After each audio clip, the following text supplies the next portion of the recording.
Boa tarde, boa noite, boa madrugada. Fala galera, tudo bem com vocês? Maravilha! Concentração química, soluções e solubilidade. Solução. Solução é uma mistura homogênea de duas ou mais substâncias. A espécie em menor quantidade em uma solução é chamada de soluto e a espécie em maior quantidade é chamada de solvente. É muito comum a utilização da água como solvente, originando soluções aquosas. Para que a gente entenda o que é uma solução, eu vou dar um exemplo. Uma xícara de café. Imaginem vocês que esse café seja um café solúvel, o pó de café. Então, o pó de café e o açúcar são a porção em menor quantidade, são o soluto. E a água quente é o solvente. Como é água, a gente diz que é uma solução aquosa. A gente mistura água quente, o pó de café e o açúcar. E nós vamos ter uma mistura homogênea. Nós chamamos isso de solução. Aqui nós temos um exemplo de solução gasosa. Vamos lembrar aqui, vamos voltar no tempo, vamos lembrar do século VI a.C., um sujeito chamado Anaximenes de Mileto. Ele acreditava que a substância fundamental da natureza era o ar. Então tudo para ele era formado de ar. E hoje nós sabemos que o ar é composto de nitrogênio, né? O gás nitrogênio. Você tem aqui dois átomos de nitrogênio formando essa substância, essa molécula. Então, nós temos 78% de nitrogênio no ar atmosférico, nós dois átomos de oxigênio formando o gás oxigênio, que temos 21%, temos 1% de argônio, argônio é um gás nobre, e temos pequenas concentrações de gás carbônico, água, neônio e hélio. Neônio e hélio também são gases nobres. Lembrando, gases nobres são gases inertes, né? Gases que não reagem. Aqui nós temos soluções líquidas. O que é uma solução líquida? Uma solução líquida difere de um líquido puro por ser composta por diferentes partículas. As soluções líquidas que têm maior destaque nos estudos são as soluções aquosas, nas quais o solvente é a água. Então eu vou dar um exemplo aqui para vocês da água com álcool. Quando eu pego a substância pura água e misturo com o álcool, eu tenho uma mistura homogênea. Essa mistura homogênea eu chamo de uma solução líquida. E ela é composta por quê? Hidrogênio, oxigênio e gás carbônico. Soluções sólidas. Para entender o que é soluções sólidas, a gente tem que lembrar das indústrias, né, das ligas metálicas. Por exemplo, o bronze é formado pelo cobre e estanho.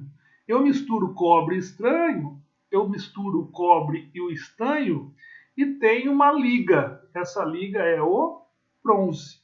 É uma solução sólida.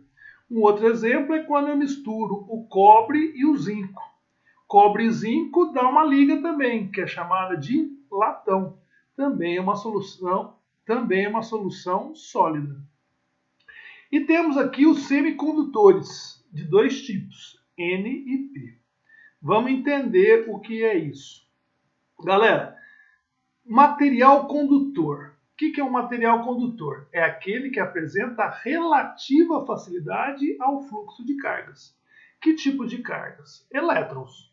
Então, o material condutor é aquele que tem elétrons livres. Para quê? Para eles se moverem e transportar ou energia térmica ou energia elétrica e assim por diante. Agora, se o corpo não tem elétrons livres, a gente chama ele de isolante. Mas tem alguns materiais que eles, em determinada situação, são condutores, conduzem, e em outras situações não conduzem. Então, ora são condutores, ora são isolantes.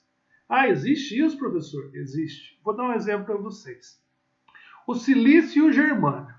Você tem na tabela periódica, né? Lembrando vocês.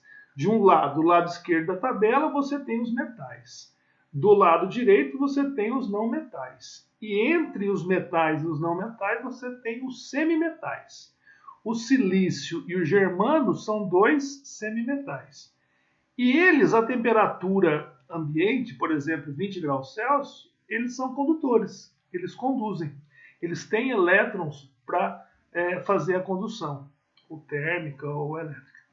Agora, se eu pegar e diminuir a temperatura deles, vamos supor que a gente consiga levar eles até aproximadamente menos 273 graus Celsius, que equivale a 0 Kelvin, o tão famoso zero absoluto.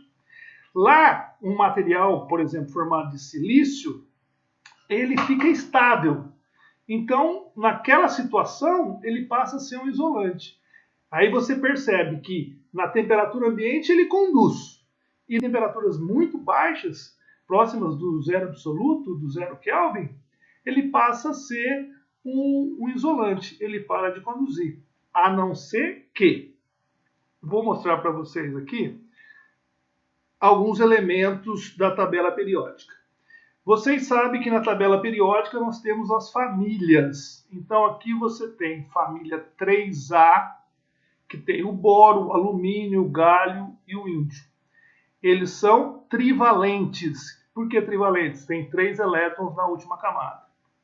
Na 4A temos o silício, germânio, que são quadrivalentes, 4 elétrons na última camada. Na 5A, fósforo, arsênio, antimônio, pentavalente. Pentavalente é porque tem 5 elétrons na última camada. Se eu pegar um material, vamos supor, de silício, a 0 graus Kelvin, nessas condições ele não conduz, ele é um isolante. Mas eu vou dopar ele. O que é dopar? É pegar átomos, por exemplo, da 3A ou da 5A e colocar no material de silício. Vamos supor que eu coloque boro. Coloco átomos de boro. Esses átomos de boro, eles vão roubar alguns elétrons. Então, o que acontece? O material vai ficar com falta de elétrons. Então, ele passa, se tem falta de elétrons, ele passa a estar mais positivo. Então, eu dopei ele e ele passou a conduzir. O material silício que estava estável e não conduzia nas temperaturas baixas, quando eu dopei com boro, ele passou a ser um semicondutor do tipo P e passou a conduzir. A mesma coisa acontece quando eu dopo com um elemento da família 5A. Vamos supor que eu coloque átomos de fósforo. Quando eu coloco átomo de fósforo, o boro roubou elétrons. O fósforo vai doar elétrons.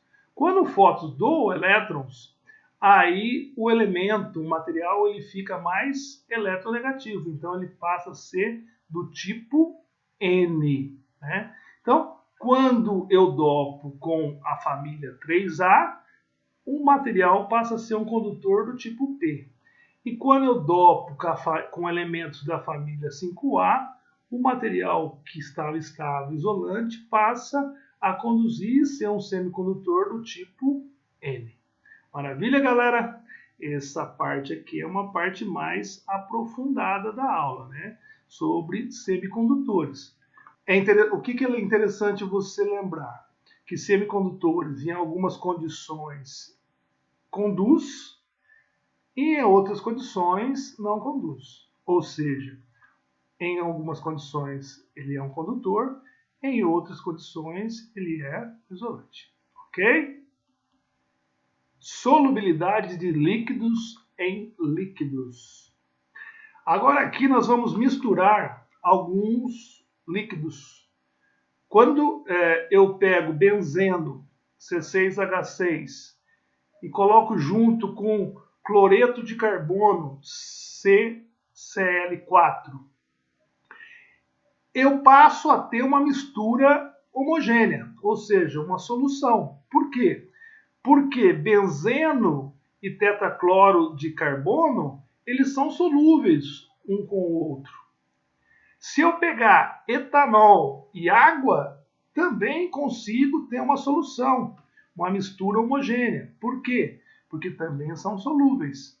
Mas se eu pegar o cloreto de carbono e a água, não tenho uma solução. Por quê? Eu vou ter uma mistura heterogênea.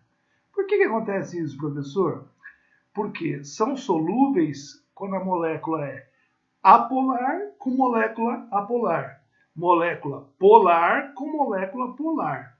Agora, quando eu tenho molécula apolar e a outra polar, aí não tem solubilidade uma em relação à outra. Então eu tenho que ter, para ter solubilidade, as duas têm que ser ou apolar ou as duas têm que ser polar. Na solubilidade em sólidos, em líquidos, também é a mesma coisa. Se eu pegar o iodo é solúvel em cloreto de carbono. Uma solução bem bonita, uma solução violeta, é solúvel. Mas não é muito solúvel em água. Tanto é que em água dá uma solução marrom amarelada. Por que isso acontece? Porque o iodo é uma molécula apolar. Vai ser solúvel em outra apolar, outra molécula apolar. Já a água é uma molécula polar. Então o iodo não é solúvel. Agora você pode estar me perguntando assim, né? Professor, mas você está falando de molécula apolar, de molécula polar, o que é isso, né? É o seguinte, os átomos, tem átomos que são mais eletronegativos, gostam mais de elétrons, e tem átomos que são menos eletronegativos. Por exemplo, o cloro.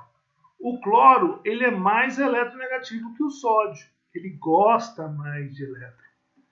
Já o sódio, ele perde facilmente o elétron. Como o cloro gosta e o sódio perde, aqui dá uma boa união. Por que dá uma boa união? Porque um quer perder e o outro quer ganhar. Então nós temos uma molécula polar, porque o cloro é mais eletronegativo do que o sódio. Quando eu tenho a água H2O, o oxigênio é mais eletronegativo que o hidrogênio.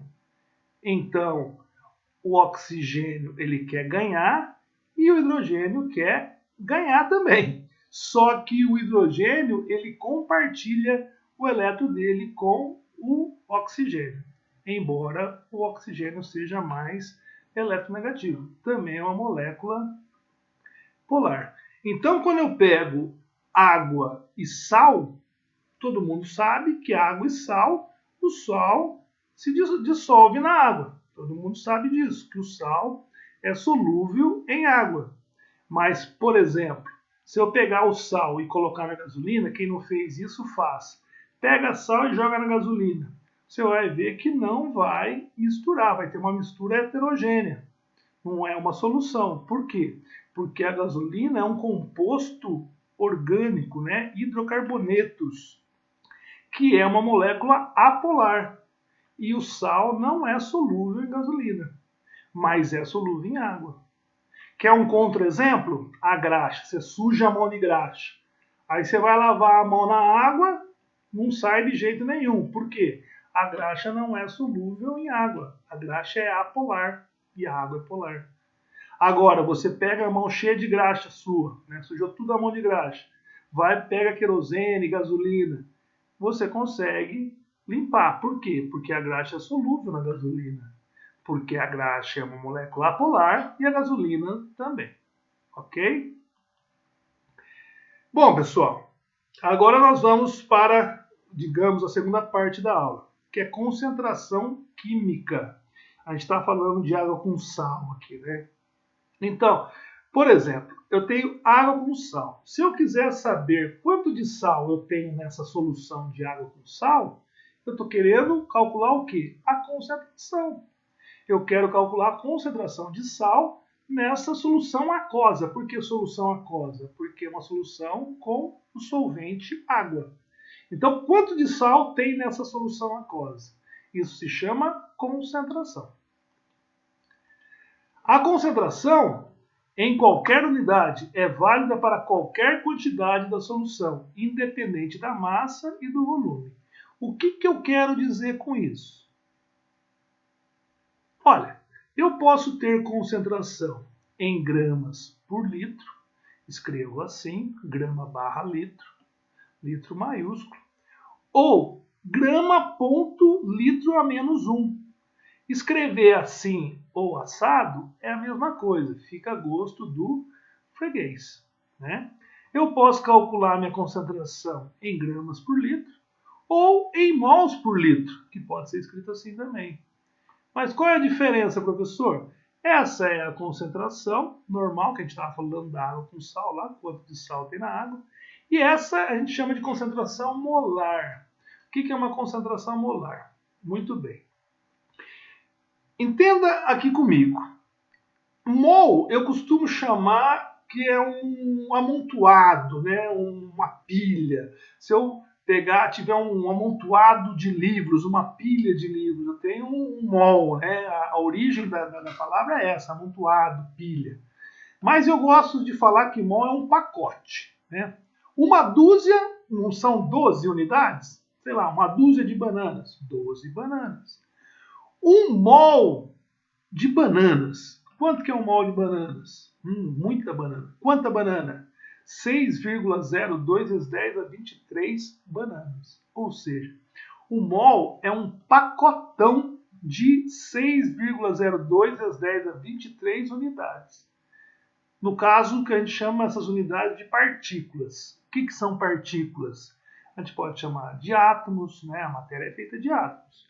Então, um mol de átomos.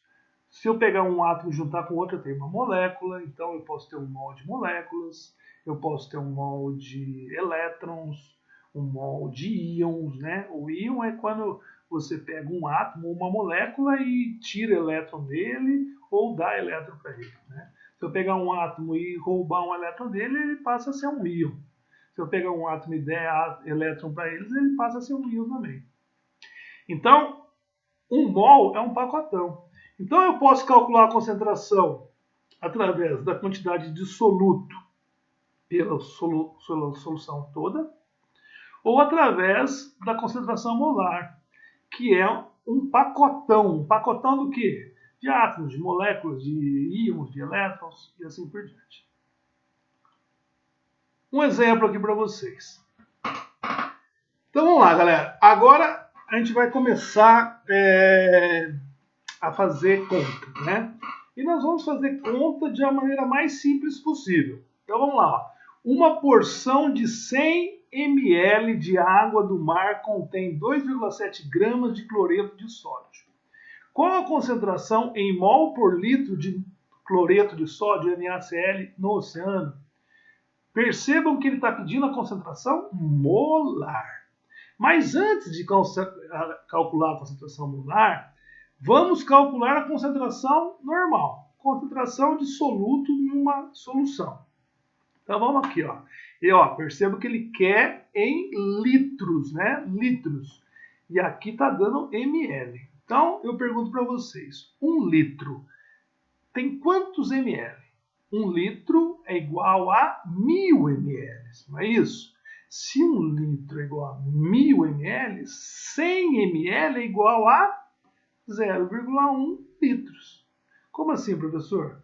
Eu tenho esse 100, eu divido por 1000, porque 1 litro não é 1000 ml? 1 ml, 1 sobre 1000. Então, 100 dividido por 1000 vai dar 1 sobre 10, 1 décimo, que é 0,1. Então eu vou pegar essa massa de cloreto de sódio e vou dividir por 0,1 ou dividir por 1 décimo. Dividir por 0,1 ou por 1 décimo é a mesma coisa que multiplicar por 10. 2,7 vezes 10 é igual a 27 gramas por litro. Nossa, professor, eu não estou conseguindo acompanhar esse raciocínio. Então você pega e volta o vídeo e pensa do jeitinho que eu falei, que você vai entender que 100 ml é a mesma coisa que 1 décimo de litro. E aí você vai dividir 2,7 por 1 décimo e vai ver que dividir por 1 décimo ou por 0,1 é multiplicar por 10. E já achamos a concentração. 27 gramas por litro. Essa é a concentração. mas ele quer a concentração em mol, né? Mol por litro, concentração molar. Então eu tenho que saber a massa molecular dessa substância aqui. Esses valores são dados, tá? Por exemplo, o sódio é aproximadamente, né, a massa atômica do átomo de sódio é aproximadamente 23 unidades de massa atômica. E o cloro é aproximadamente 35,5 unidades de massa atômica. Se eu somar esses dois, essa substância aqui, ela tem uma massa molecular de 58,5 unidades de massa atômica, que é numericamente igual a 58,5 gramas por mol. Então, a massa molecular dessa substância é 58,5 gramas por mol. Por quê? Porque o sódio é 23 e o cloro é 35,5, aproximadamente, tá? Isso é dado nos exercícios para vocês calcularem. Então, como eu sei a massa molecular dessa substância, quanto que era a concentração mesmo que a gente tinha achado? 27 gramas por litro, dividido por 58,5 de cabeça, aproximadamente 0,46 mol por litro. E resolvemos o exercício só trocando ideia. É esse o meu intuito, é trocar ideia com vocês e resolver os exercícios. Né? A gente entender o que a gente está fazendo, né? Sem decorar nada, entendendo o que está fazendo.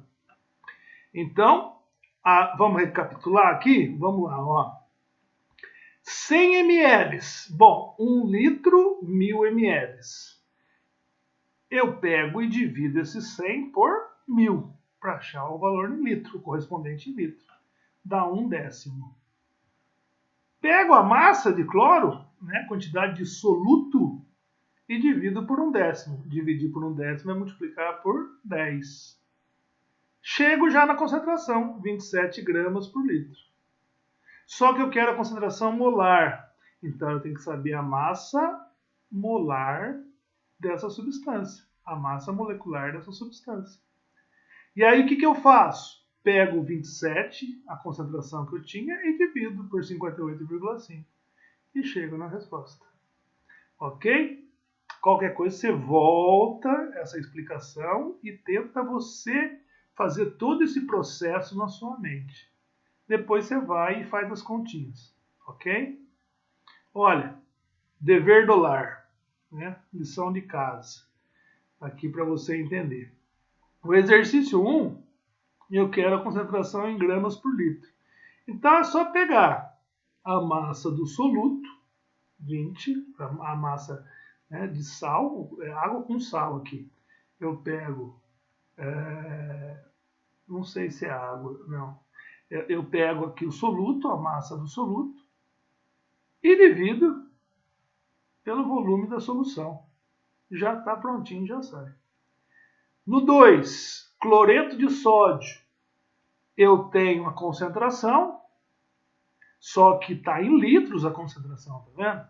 Gramas por litro. E o volume da solução está em ml, então eu tenho que passar para litros. Divido por 1000. O 3 é a mesma coisa que o exemplo que eu dei, né? Só que no exemplo está o volume da solução em ml. Aqui o volume da solução já está em litros, não precisa nem transformar. E o 4 eu dou a massa do soluto, do benzeno, né? E dou o volume da solução. Só que está em ml, tem que dividir por 1000 para passar para litros. Acha primeiro a concentração e depois divide pela massa molar da substância. Ok, galera? Então, fiquem bem, bom estudo, obrigado, forte abraço, beijo no coração, valeu!